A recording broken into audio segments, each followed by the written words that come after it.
Christian Audio, a division of Recorded Books, presents Overcoming the Dark Side of Leadership: How to Become an Effective Leader by Confronting Potential Failures by Gary L. McIntosh and Samuel D. Rima.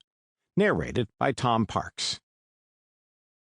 Publisher's Note: In this audio edition, you will hear references to figures and appendices present in the print and ebook formats of the book. Preface. The proliferation of significant leadership failures within the Christian Church and various other Christian organizations during the final 2 decades of the 20th century has been, without doubt, one of the most serious threats to the continued credibility and viability of Christianity in an increasingly secular and skeptical American culture.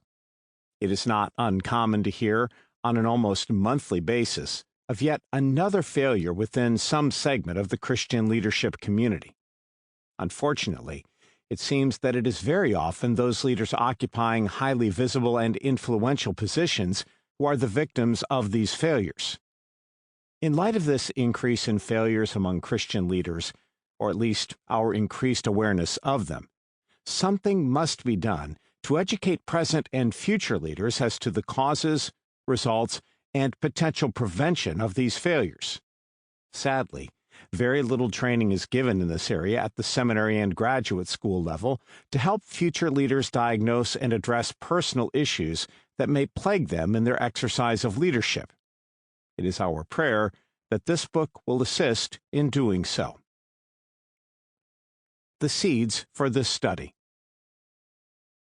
Sam's initial interest in the dark side of leadership was kindled during his seminary days, as he watched the ministry empire of Jim Bakker begin to crumble on national television.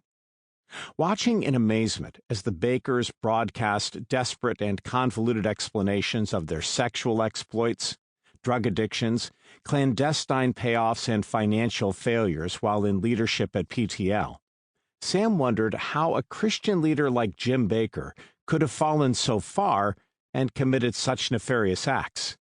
It was a wake-up call of sorts. During the aftermath of the PTL debacle, additional reports of moral failure involving Jimmy Swaggart and his fellow evangelist Marvin Gorman began to reveal how widespread such dalliances with the dark side were among Christian leadership ranks. Gary's concern for the dark side of leadership gained focus shortly after he became director of the Doctor of Ministry program at Talbot School of Theology in the fall of 1986.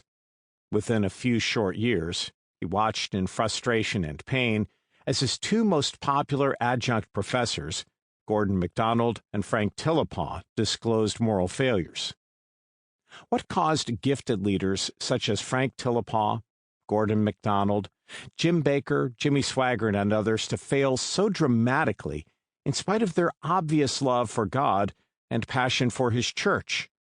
One would think that people in such high-profile positions would take special care to maintain a reputation above reproach.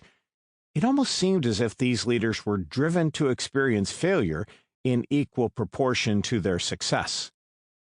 We began informally to explore the background of these leaders in an effort to learn what, if anything, was the common thread in their failures. We were desperate to learn how we could protect ourselves from such humiliating failure in the future and help others to avoid similar defeats. We observed that in spite of the waves of moral failure lapping the shores of the Christian world at that time, few people preparing for leadership received instruction or other assistance on this issue. In some schools, it seemed to be a topic that was almost purposely neglected. The failure of Christian leaders was like a family secret no one wanted to talk about. This was especially true when news of the downfall of evangelical leaders of national renown hit the media. Another motivating factor in the inception of this book was our own personal struggles with the dark side. Sam discovered that an unhealthy compulsion to succeed led to a period of depression and burnout. What was it that drove him to work 14-hour days and still feel like a slacker?